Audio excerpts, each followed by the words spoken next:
welcome to Jamie Cook to the Tales from the Tackle Shop podcast. This is a massive scoop for us. Jamie Cook is the CEO of the Angling Trust.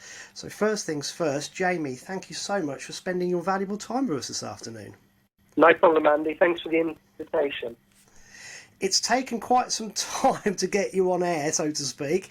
And just to give the listeners a bit of background, I think we've been trying this for nearly 2 weeks now. And you have been so busy, not just with your new Angling Trust role, but with the current climate with the pandemic. It's taken a long time to get you on because we tried to line things up, but you've been called away doing other things which have to have taken priority. So maybe you'd just like to give the listeners a bit of an update of where we are from the Angling Trust perspective with the COVID-19.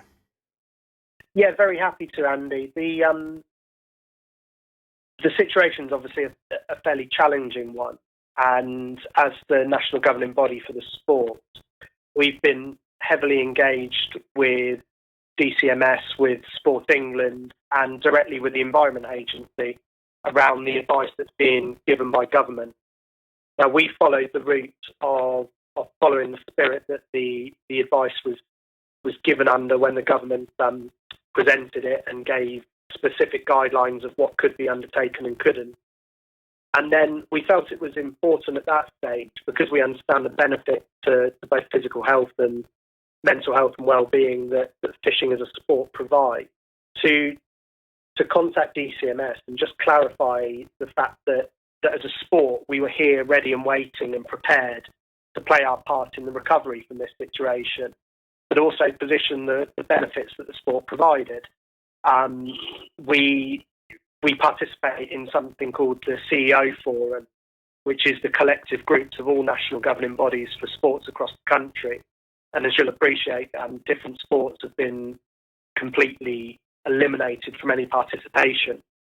And through that, we were able to raise a question through the DCMS and the sports minister, who thanked the sport for its reaction and coming together to do the right thing effectively, and clarified the fact that what they intend and what they want is that sports play their part in ensuring that no unnecessary travel is undertaken, that people stay at home and stay safe, and their description of the activities that are a valid exercise, they want people to be carrying out from their doorstep and as safely as possible to mitigate risk of spreading this virus further. So the real messaging from our side has been consistent in the fact that we want anglers to stay at home, stay safe, play their part in helping this virus clear as quickly as possible, and fundamentally in supporting our communities and the NHS.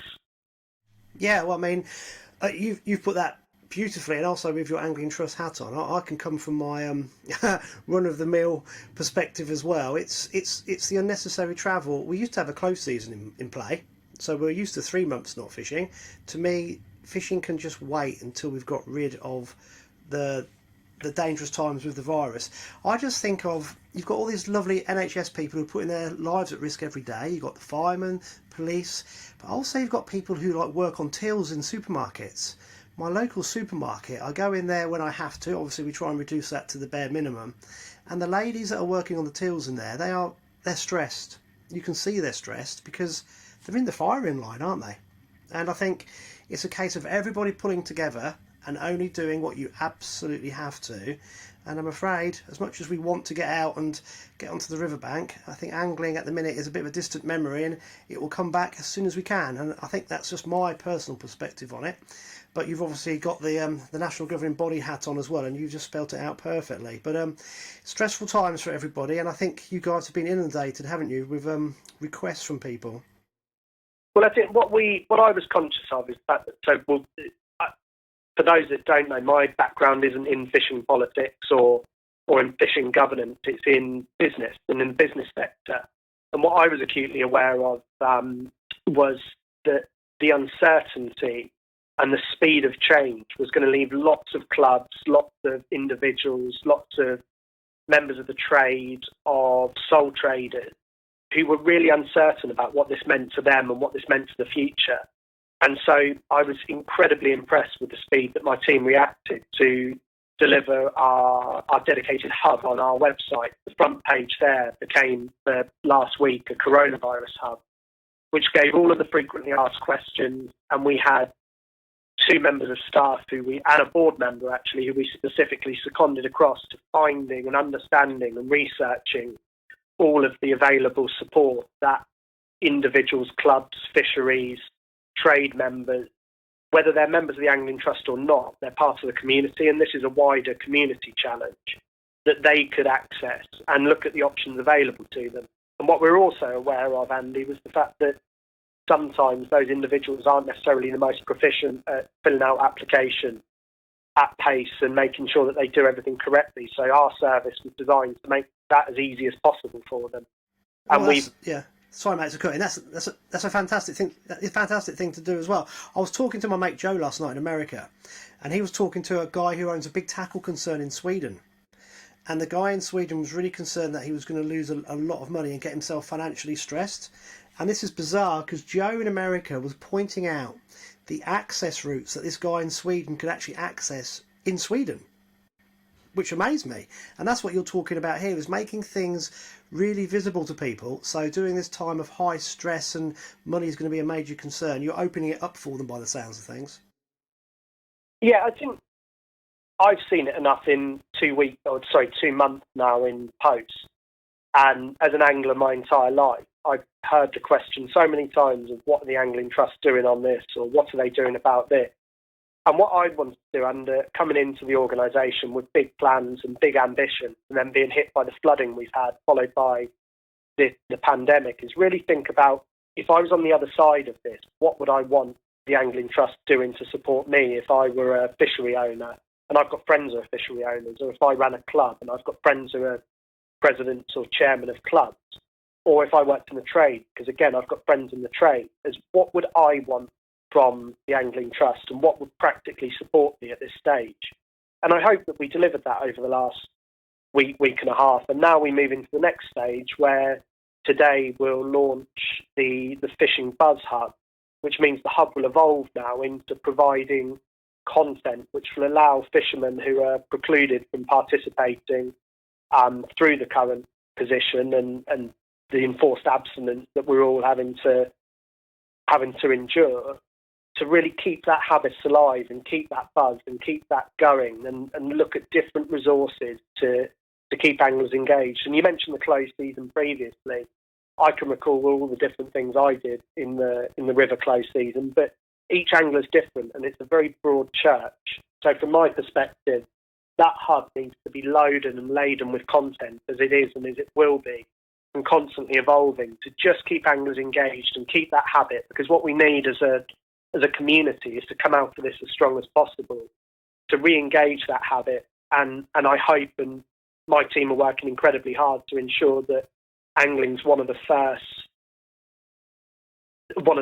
sports, or one of the first activities which will be able to open up, because of the benefits it provides, and also the nature of it in terms of social distancing, and all the reasons that people have looked at it and said, do we really all need to stop on a blanket approach?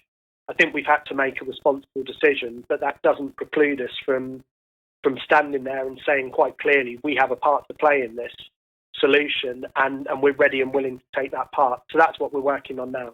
No, that's brilliant. I mean, 2 things have just popped up in my head. The first thing being the hub. I think I got in contact with some guys over the weekend to push a bit of self-publication here, by the way, push forward the podcast. So I think all the episodes of the podcast may be going on this hub soon.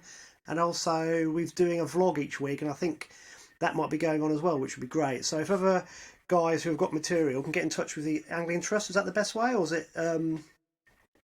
Yeah, 100%. I wasn't actually aware of that, Andy, so there we go. So that's really useful, and thank you for that. But yeah, something I hadn't shared with you, but yeah, I got in touch. I don't know how I got the information, but is it general knowledge, or is it something I need to edit from the podcast? So on the hub, if anglers, or if you're a member of the trade, and we've had various offers from individuals and trade members and sponsored anglers who have said, look, regardless of whether we're members of the Angling Trust or not, we think you're doing the right thing here, and we want to come together as a community and support our sport. So if someone is out there thinking that they'd like to turn their hand to delivering some content or have done something original that they feel they could share and we could help to push that out, or if you're a trade member, a manufacturer or a distributor, and you've got content on your own site and think that's something that you could reciprocally link to, then nip onto the Fishing Buzz website, and there are contact details there which will allow you to just drop a note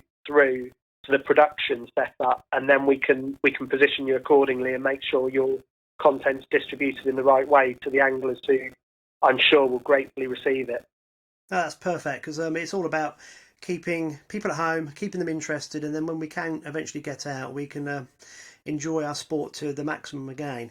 There's another point you raised then, which I'm an old gnarly school teacher, and I always used to think when head teachers used to start at the school, God dear, what are their priorities? It's quite a big role. And I was just thinking about you.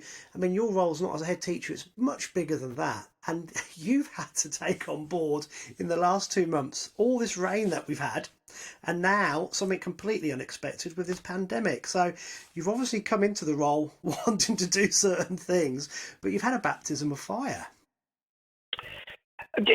Yeah, I think the key to remember is from that perspective is that the impact of the floods that we've had have had catastrophic impacts on individuals' lives and businesses' livelihoods. And the current pandemic will have ramifications that none of us want to consider in terms of the impact this will have on all of us and the way it will touch all of our lives. So there are bigger problems out there. From my point of view, I came in incredibly hungry to the role with the Angling Trust. I've fished my entire life.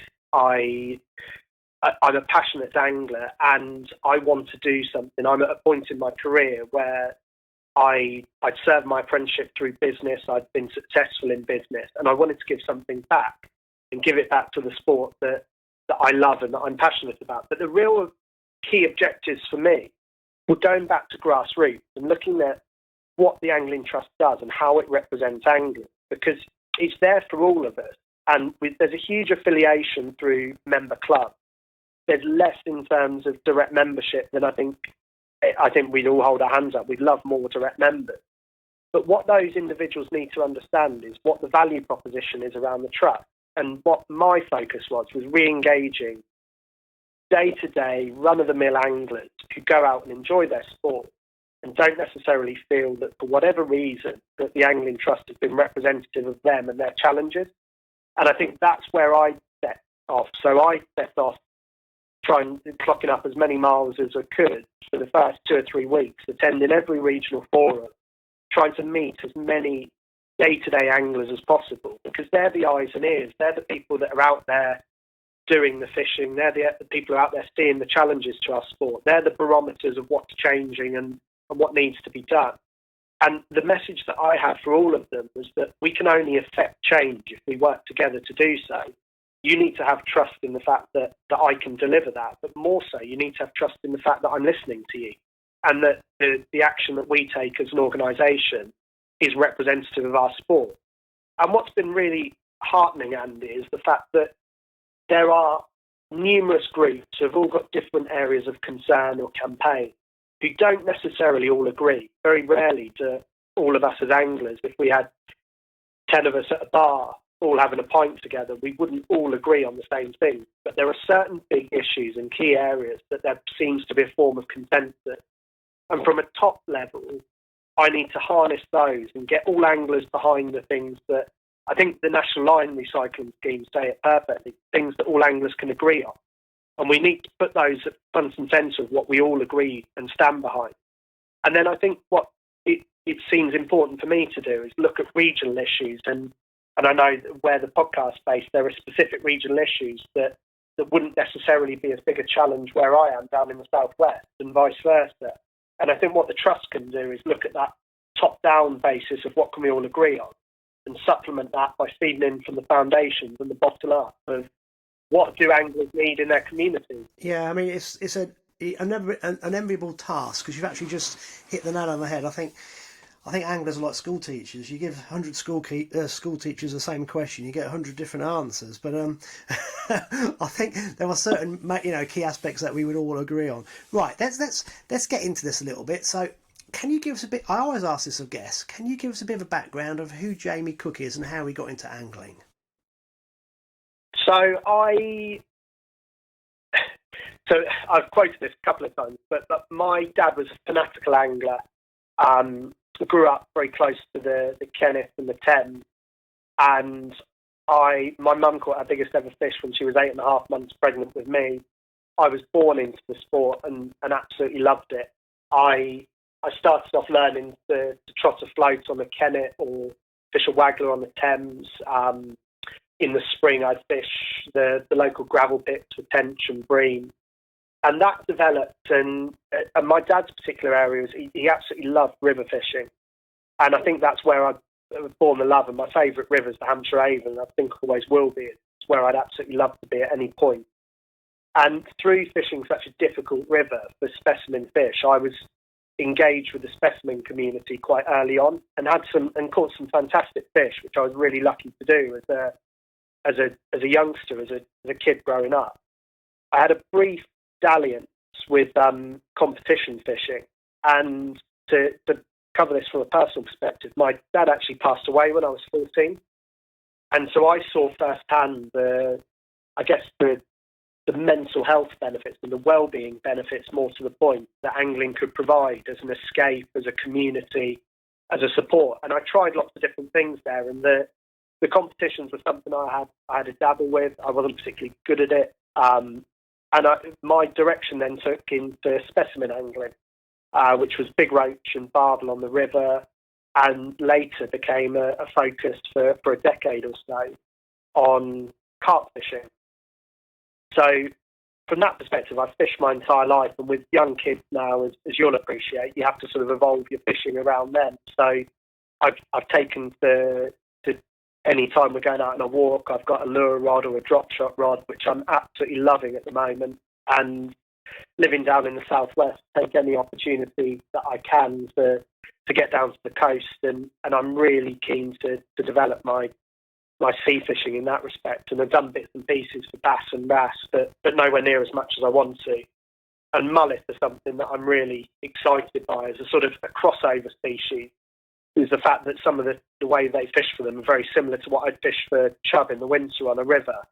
I'm looking forward to that. But to give you a bit of context outside of the fishing, I did a politics degree at university, and my opportunity for individual study were my dissertation. I was asked by my tutor, what do I want to write about? And I said, well, I'm going to write basically a paper on the future governance of angling in the UK. And I don't think it's a subject that many people write their dissertations on. But it's a topic that, going back to when I was writing that, the disparate governing body were clearly all areas of passionate fanatics who really cared about their sport and were trying everything they could to get representation to achieve the things that their individual memberships needed achieved for the sport. And so I was heartened by the fact that the Angling Trust was formed a decade ago.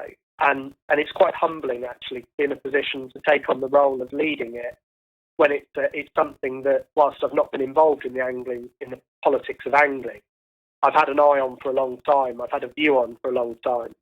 And I do genuinely believe that whilst we're a very broad church, there are key areas that we can come together and represent. So that's the fishing perspective of how I came to be here and in this role.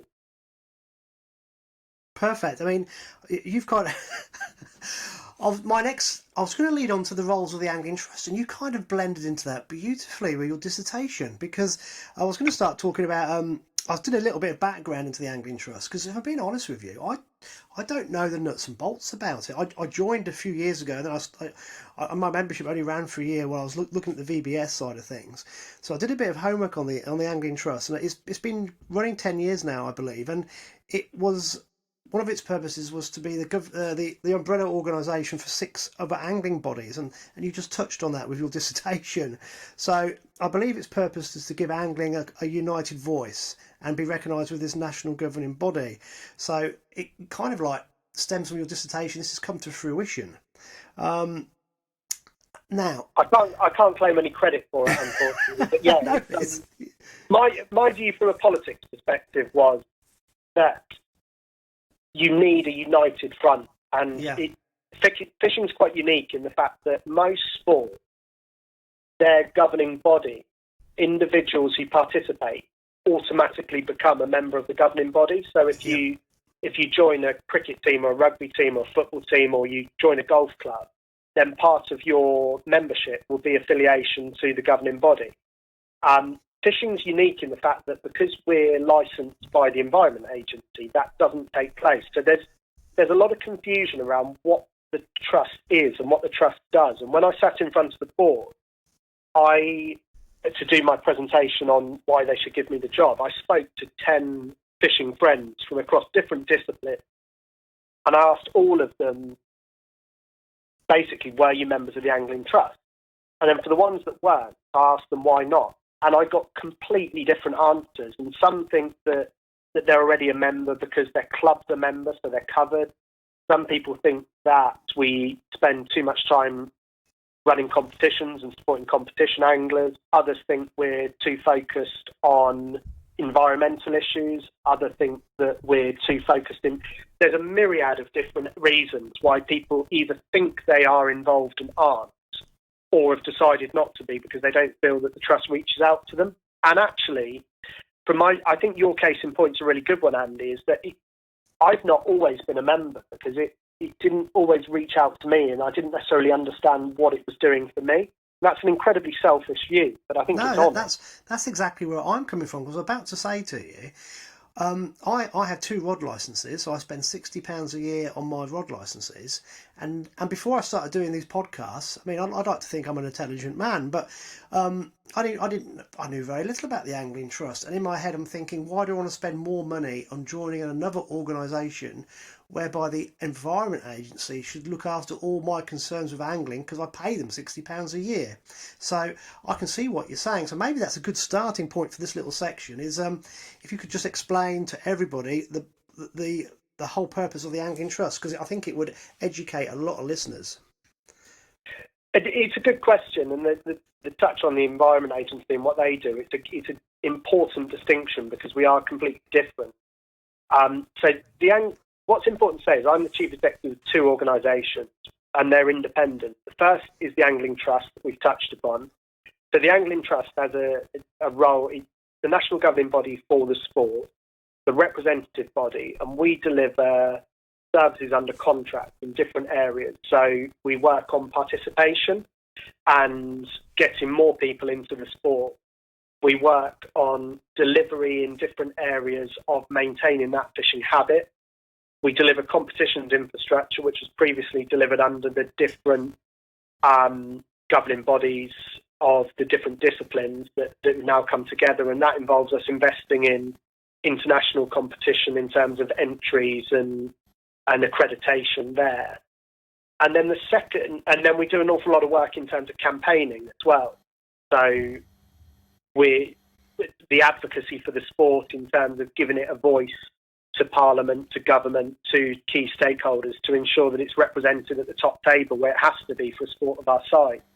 And lots of other things that we do that I'll be shouted at for forgetting or not mentioning. Yeah. The second organisation, which is important to differentiate, is Fish Legal. And so Fish Legal grew out of the former ACA. And Fish Legal is there as an independent organisation for its members. And that's there to support in issues of basically legislative issues, things around pollution, things around fish kills, things around challenges to water companies, or in fact the Environment Agency. And that's where it's got that level of independence, is that Fish Legal can be used to hold the Environment Agency to account over areas whereas they would have a jurisdiction or a delivery requirement, and where it's not being delivered and that's flagged by a club member, then Fish Legal can act on their behalf. And what's fascinating about Fish Legal is it's absolutely unique. I cannot find another example similar to it in any other sport anywhere, that there is a dedicated legal service for members. And I think it's really quite special coming from a background of a member in the ACA. So the two work alongside one another, but because of the legal positioning, have to be two individual organisations. Right, because that's where I got slightly confused. I was looking at Fish Legal and I wasn't sure if it came under the AT umbrella, but you've just explained it perfectly. So, I mean, now looking at this, with you explaining that so well, the trust, obviously, am I right in believing it survives on, it gets funding from membership, it gets Environment Agency subsidiary and Sport England funding as well? Is that correct? Yeah, you've kind of got three main sources of funding. So Sport England, and this is an interesting point, and I was wrong in this perception before I actually met with Sport England and understood it. Sport England do not fund for fishing elite participation. That role is taken on by UK Sport, who currently do not fund anything in fishing.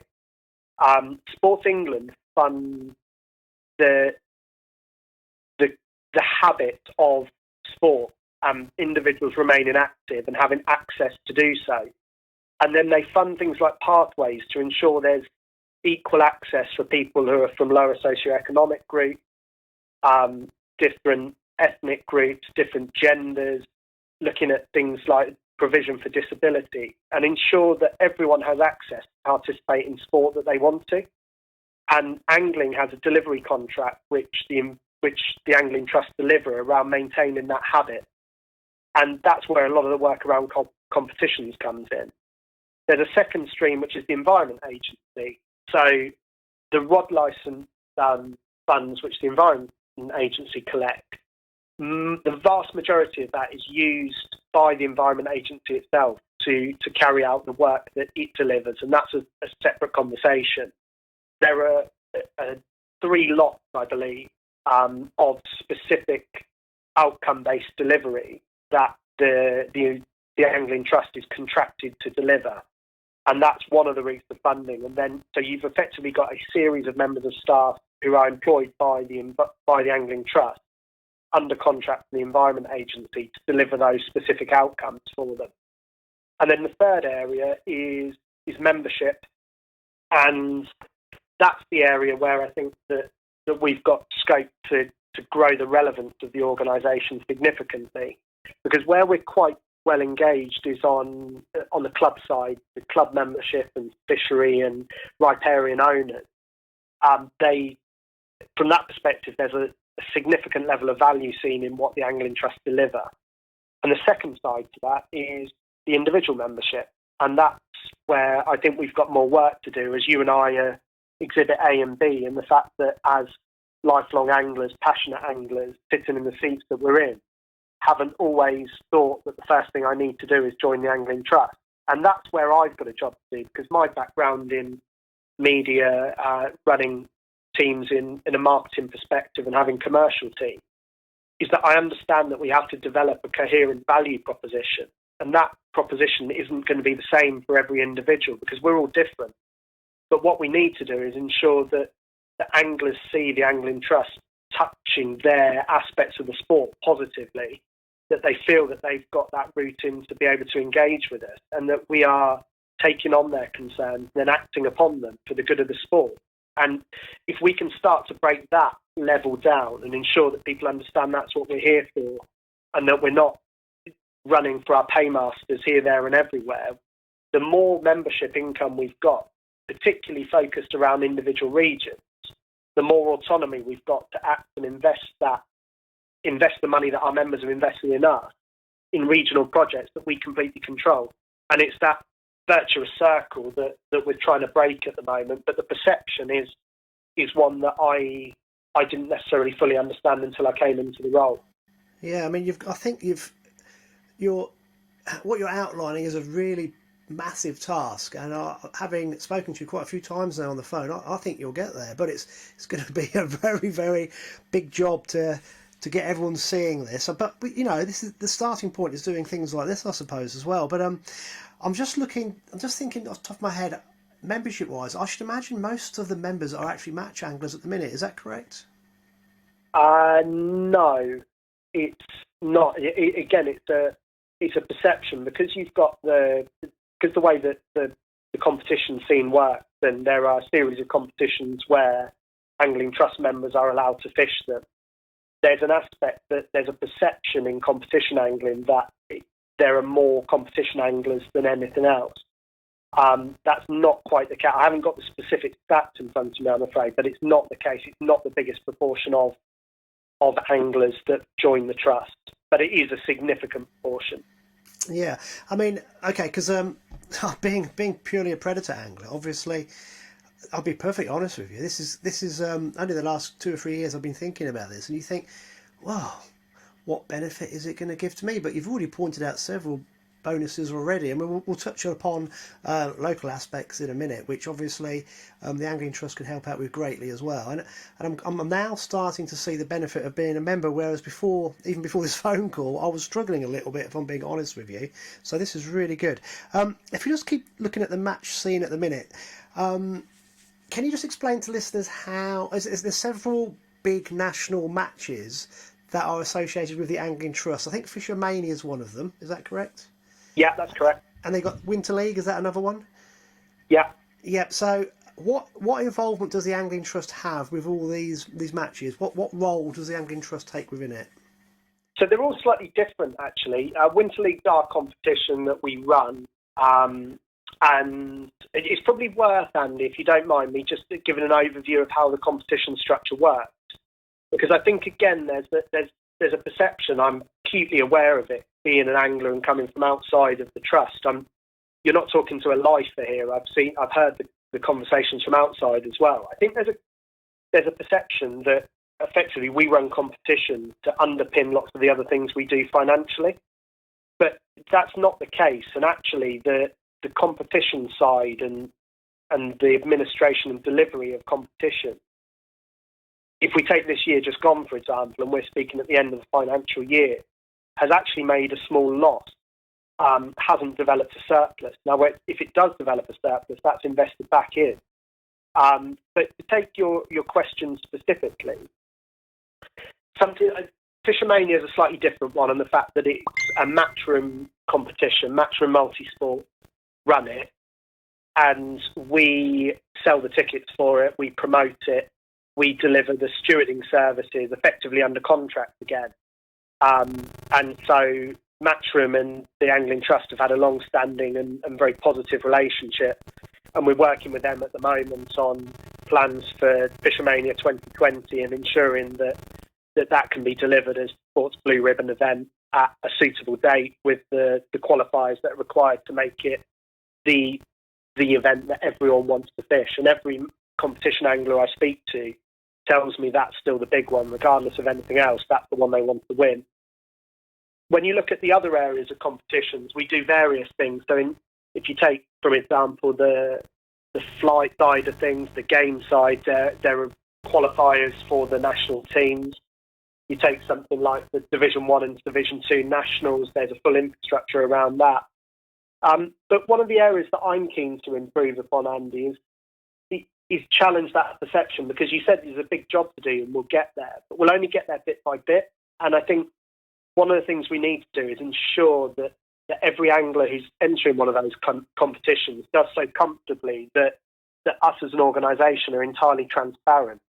And I know some other match organisers and competition organisers are commercial entities in their own right, and either run the events to profit from them or run them as in the same way that maybe F1 teams run teams as a commercial offset for the benefit they'll gain in terms of brand.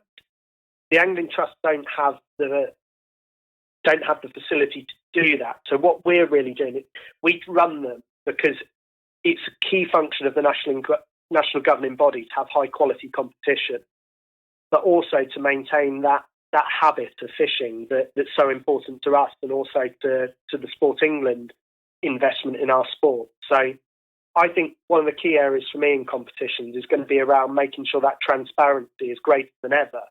So people can really understand if they're fishing a match, where their entry fee has gone.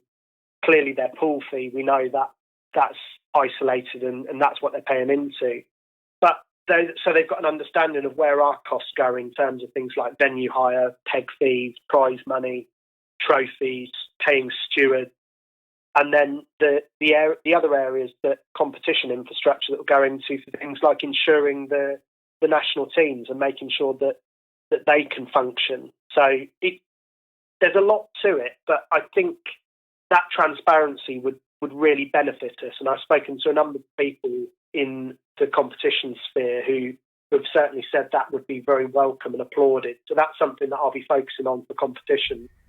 Yeah, I mean, because obviously with Alex at the tackle shop, rub shoulders with quite a lot of the match anglers, and it's an expensive day, isn't it? I mean, they pay a lot of money in pools. They've got to pay for their baits as well, and obviously the practices and all sorts. So I should imagine they have quite a, I'm going to speak out of turn here, a blinkered view on where all the money goes. So it's great to actually hear from yourself of where the funding goes, because I think that would certainly help put that to bed with some people. And I think transparency is really good. I'll just give you one example.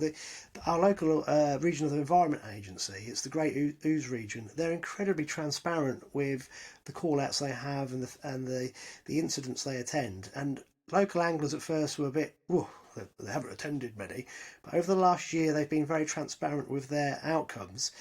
A lot of people have really respected that in itself, that this organisation's been very transparent about what it's trying to do.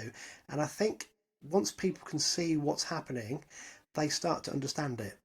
And I think with what you were just saying about the monies for the competitions, I think that was a really good thing to do, because then the match anglers would see exactly where their money's going to, and it would probably put things in a different perspective for them as well.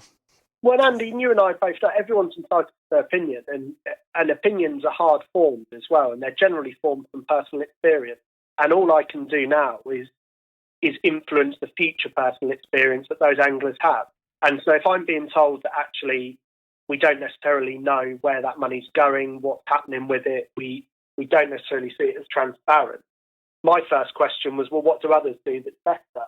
I get sent a sheet of something that's better and say, right, okay, well, we'll do something like that. We'll ensure that we're answering that question for you. And that's how we'll start to improve the delivery that the Trust can deliver for the fishing community, is by taking issues like that and people feeling willing to raise them and saying, this is something that we're challenged with, this is something that we'd like the Trust to do. And then I can take action. Either we can deliver on it or we can explain why we're not delivering on it. At least we're held accountable by our members that way. And as you touched on, the competition anglers, by and large, are Angling Trust members and do invest into the Trust. They've got every right to hold us accountable in that respect. But I can only change things when I recognise them as issues or that they'll make a significant difference. And I hope this is one step along that route to building that trust and credibility with the competition community. Oh, I think it will be. I think it'll be an excellent step to take. While we're talking about national teams as well, I mean, I saw the boat fishing tournament, the FIPS World Lure Championship on Rutland a couple of years ago, and obviously that was our home event. And then I started looking at the number of England teams that we have. We have a large number of England teams that are representing different facets of the sport. I think there's over 30 at the minute. Do you think that's a little bit too big to sustain, or what are your views on the number of teams that we have currently? Yeah, Andy, I think it's a valid question. And looking from the outside looking in, it seems like a lot of teams having, I think it's 33 representative teams. My view on what our priorities need to be for the representative teams is we need to find means to offer them further support. And I think it wasn't my decision to appoint myself, but I put myself in the ring. And I think one of the key reasons that the board took the decision to appoint me is that I come from a commercial sponsorship background.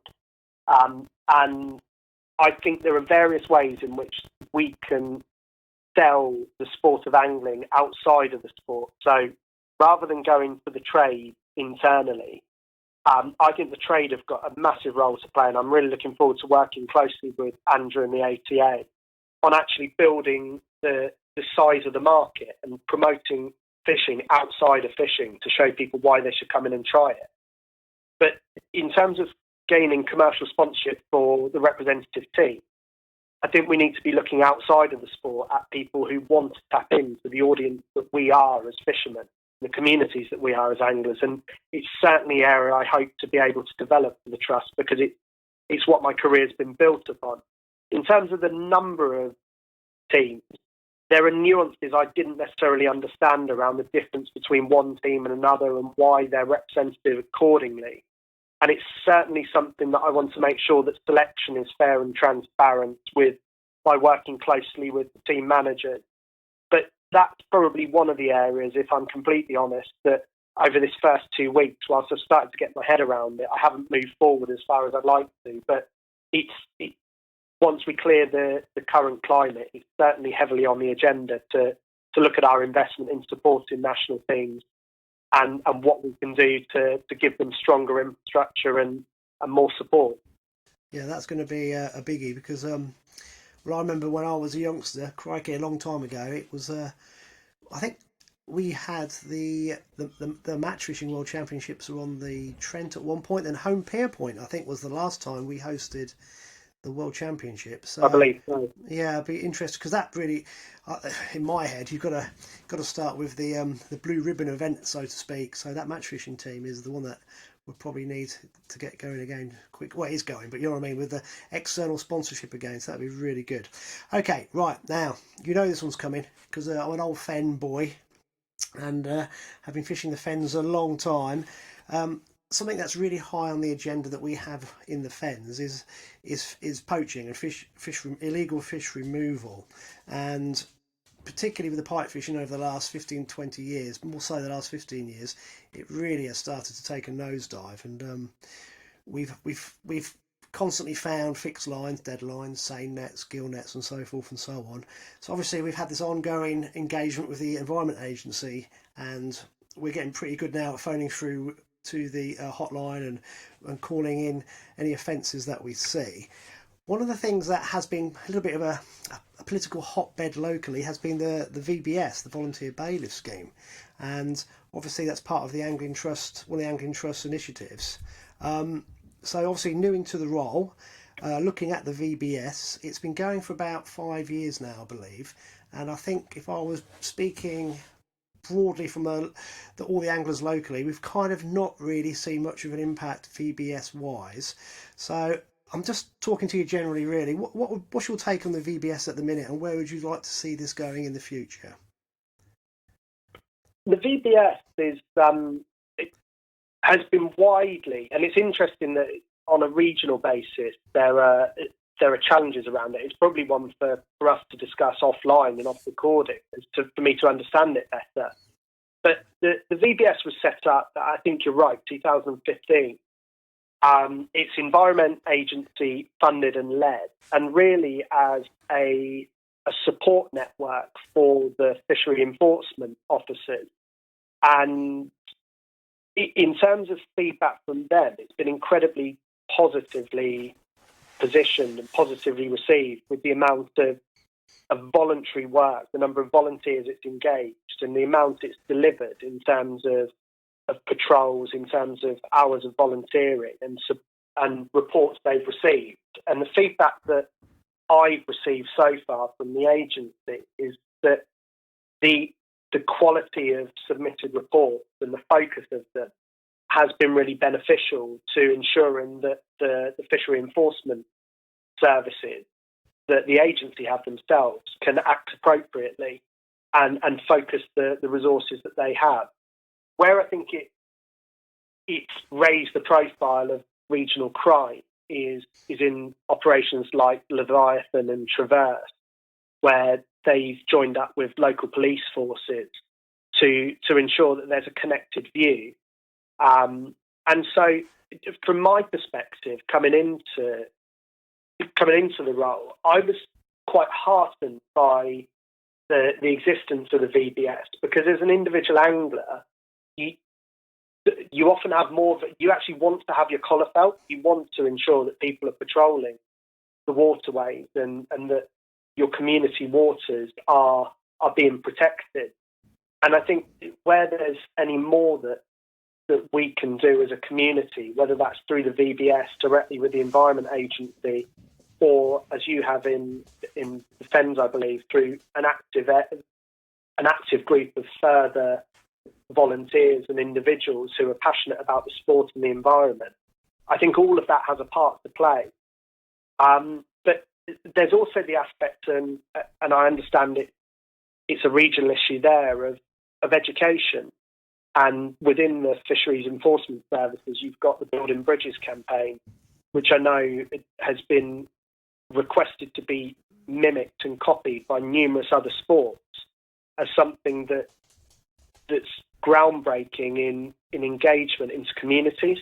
Yeah. So what I'd have to hold my hands up to is the fact that I'm not as close to the specific issues that you're referring to on the Fens, but I'd be delighted to be. And I had a call this morning around the Fenland Pike initiative as something that's being pushed forward there. And I know there are various different stakeholders who are taking different action.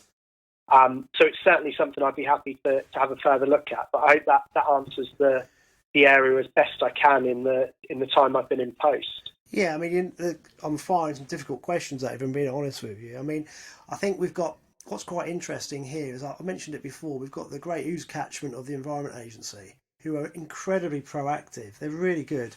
And yet we've got the Lincolnshire side, who the last few years, the VBS volunteers have actually stopped doing any volunteering because there was no centralisation for it at all. So it's a bit weird that it's a national thing, but it's certainly not working in some areas. To take this further, the Great Ouse catchment area, the Environment Agency, they've been so proactive.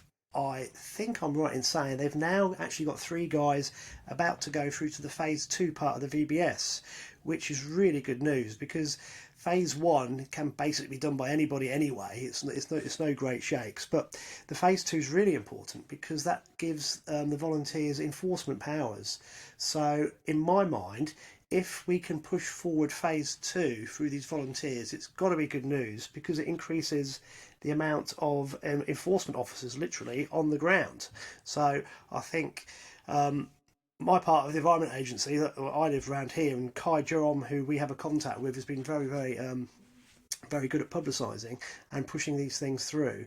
I think it's really good that they have actually taken the initiative here and have started to push these volunteers through the scheme.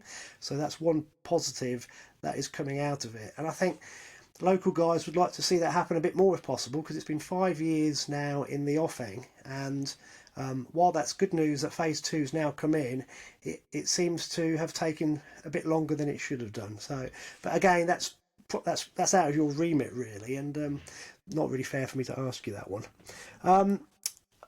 We've got another predation as well. I mean, what's your view on the cormorant and goosander argument? Because I actually thought cormorants were decreasing in numbers a couple of seasons ago, but the last 2 seasons I've seen loads and loads of these predators on the drains. It's probably a bit too early in your tenure to talk about this, but what's your view on that one, coming from an AT perspective? It's one of the areas that our campaigns team, and one of the things that keeps coming up to me is the importance of angling having a voice and being able to compete for the share of voice with lots of other pressure groups who maybe have different views to it. And our campaign team have been incredibly active and working in partnership with the Avon Roach Project to put some qualified positions around cormorant, goosander and other avian predation. We've got our head of freshwater who sits on the fish eating birds committee, and we had the consultation on the general licence, which was heavily supported by our campaigns team, and they were up with George Eustace before he changed role, lobbying government and ensuring that they had a solid understanding of our positioning.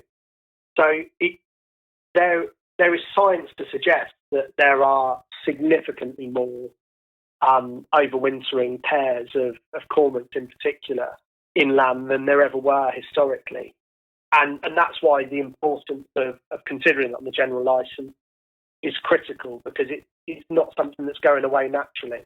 So it is a position that the Angling Trust need to fight for anglers, because as I said as I'm coming in, if we as anglers have pleasant environments that are full of fish, free of pollution, and we are enjoying being there, we're generally happy.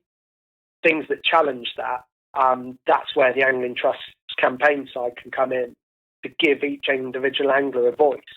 But again, it's one of those areas that where you look at it from a regional perspective, and it's really interesting talking to you from a regional perspective, because it strikes home a lot of the things I've heard in the first 2 months in role, is that where there are specific challenges to specific waterways or catchments, where we've got support in those areas and where individual anglers who are geographically based are joining us, we can come together and we can look at regional action plans that bring people together and strengthen that lobby. So it's not just a single voice in government for the whole sport. It's understanding through local MPs and lobbying them as to what difference this would make to their regional economy.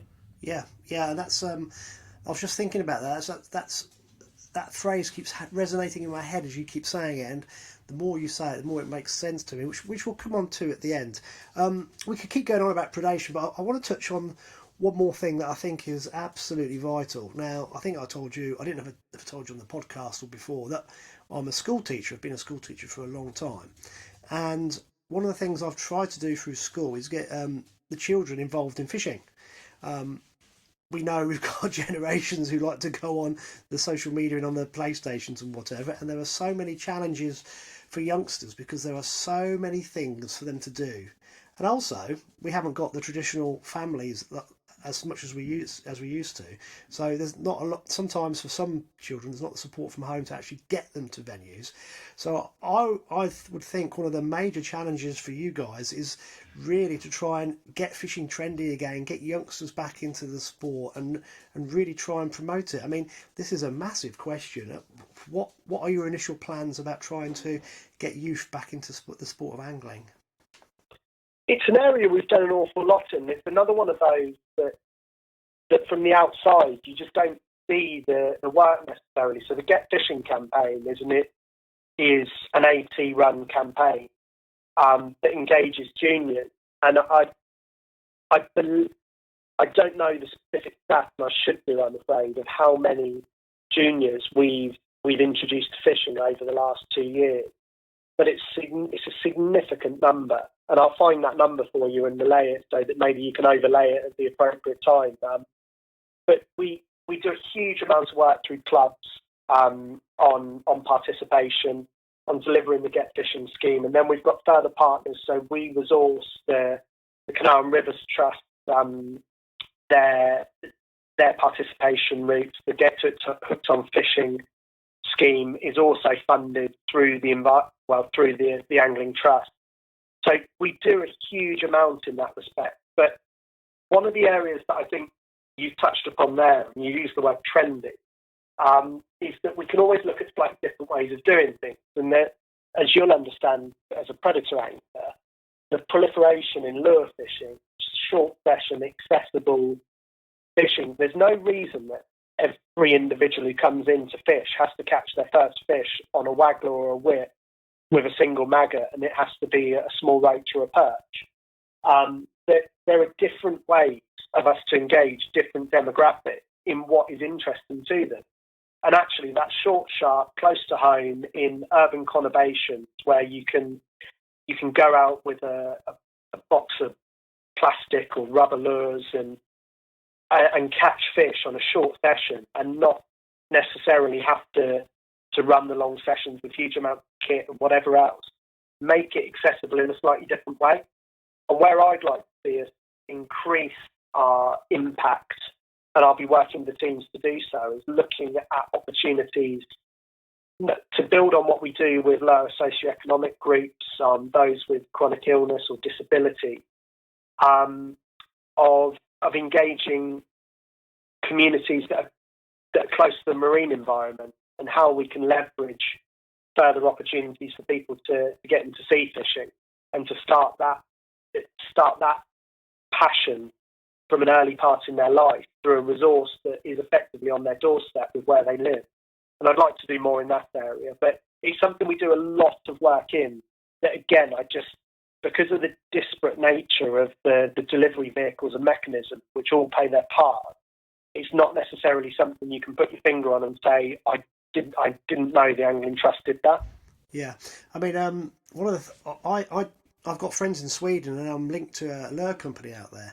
And when I go to the sport fishing fair, I love talking to the guys about what fishing was like in Sweden 10, 15 years ago.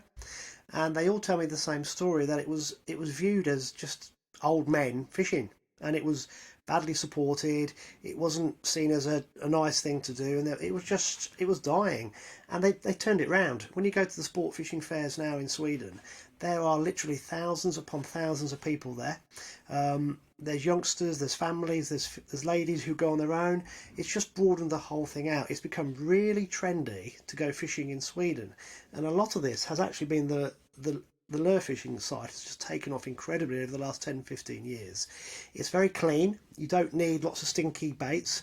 You don't need maggots. You can just go, and because Sweden's such a very beautiful, large country with loads of lakes and rivers, they've made accessing the outdoors very trendy as well again. So the whole thing's really taken off environmentally over there, and it is booming. It's incredible to go and see it all.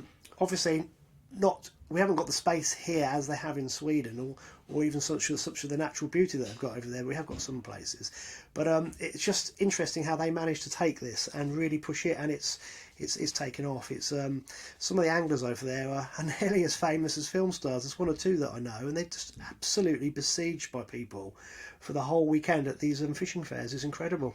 It's an amazing sight. So I don't know if we can get it like that, but it's certainly possible to turn it around, because I've seen it done elsewhere. Right, Jamie. And you'll be just to add on to that one. You'll be pleased to hear then that from the latest set of stats on our various youth engagement events, it's 26% are female. Yeah. So it's moving in the right direction. And there's still further work to do. And there are examples like Sweden. My brother-in-law actually lives there. And as well, the example of what's happening in the States.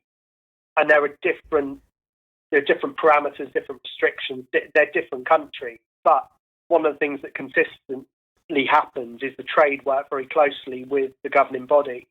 And that's certainly something that I'm keen to do more of, to make sure that we as a collective community portray that message to grow the market.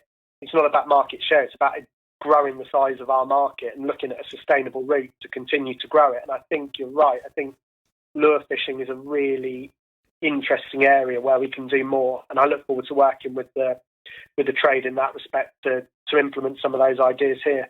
Oh, you're absolutely spot on. I mean, I'm going to bore you a bit here, but I've got friends also in Minnesota, Minneapolis, Wisconsin, around there, and they're muskie anglers, but they've had a big drive with the youth into the sport, and the driving force hasn't been a national governing body, it's been boat manufacturers.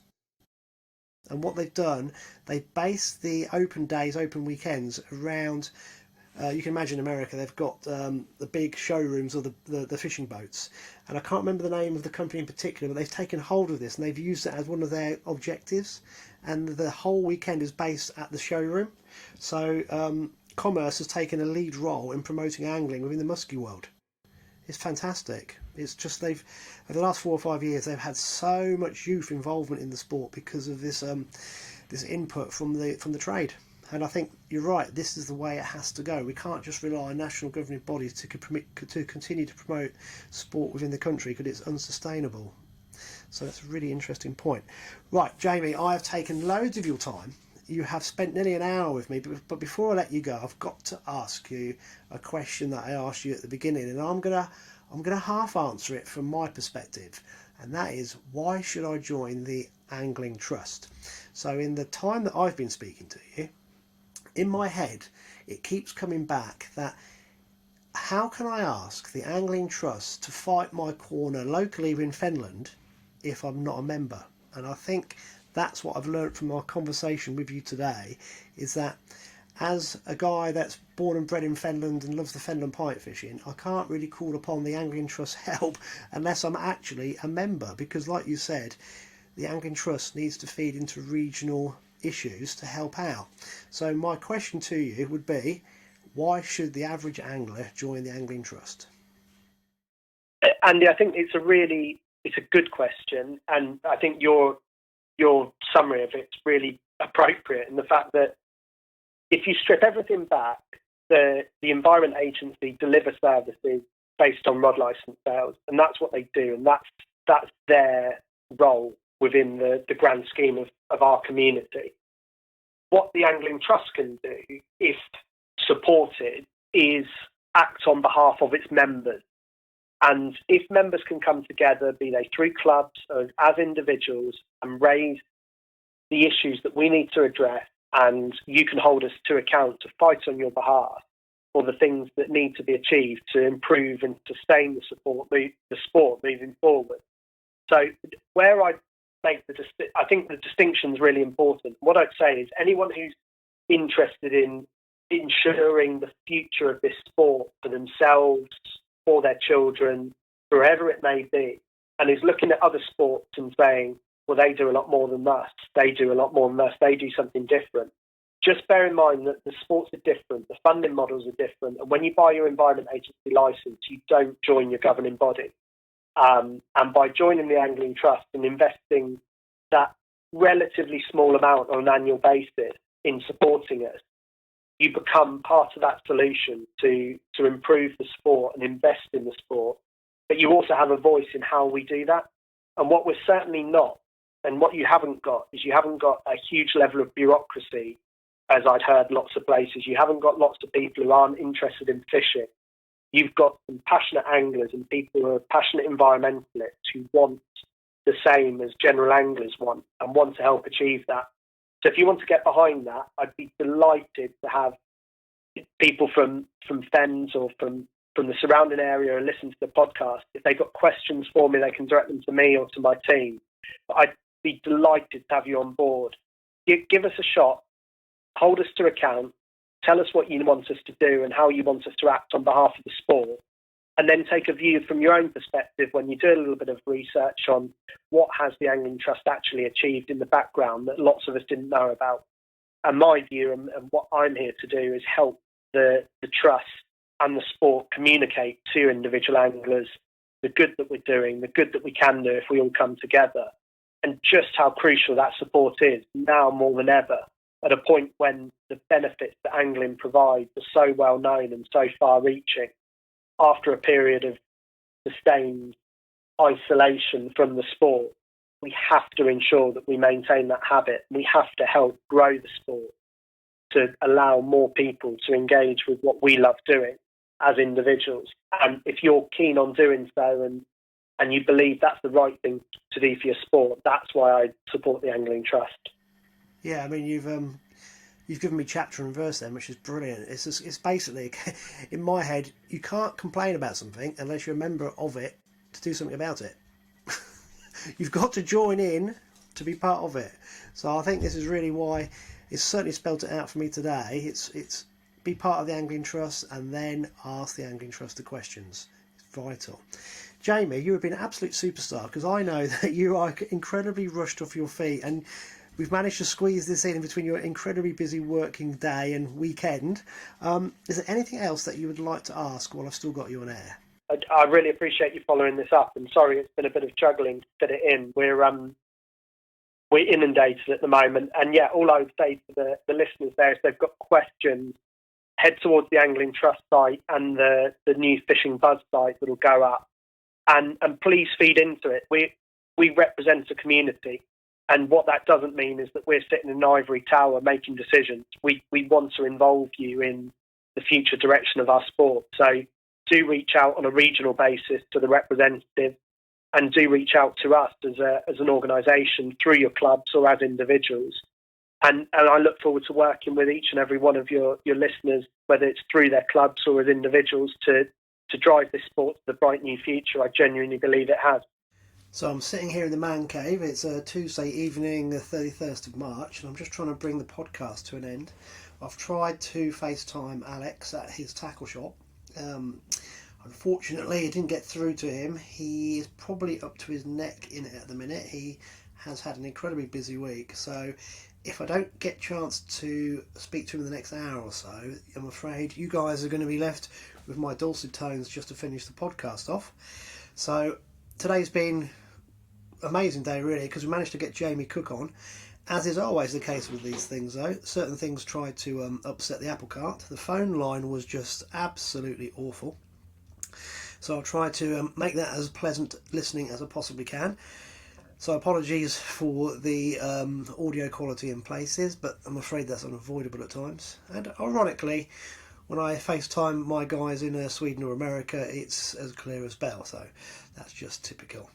But I'd just like to thank Jamie Cook once again for the time he spent doing the podcast, so that was absolutely fantastic. And I'm just looking at the website that he recommended. It's fishingbuzz.co.uk. So on this Fishing Buzz website, the Angling Trust have started to compile all sorts of material for anglers to look at over the next few weeks. Lots of videos on there. There's several features. It's broken down into different categories as well. So hopefully Tales from the Tackle Shop podcast will appear on there soon. And we're doing the vlog as well. So hopefully our vlog will appear on there to keep people entertained. That just brings me to say to everybody out there, stay safe, stay at home, do not go out unless it's absolutely necessary. We've really got to look after our NHS, it's so important, so stay at home and stay safe. This has been Tales from the Tackle Shop, a Fenland Fishing TV production.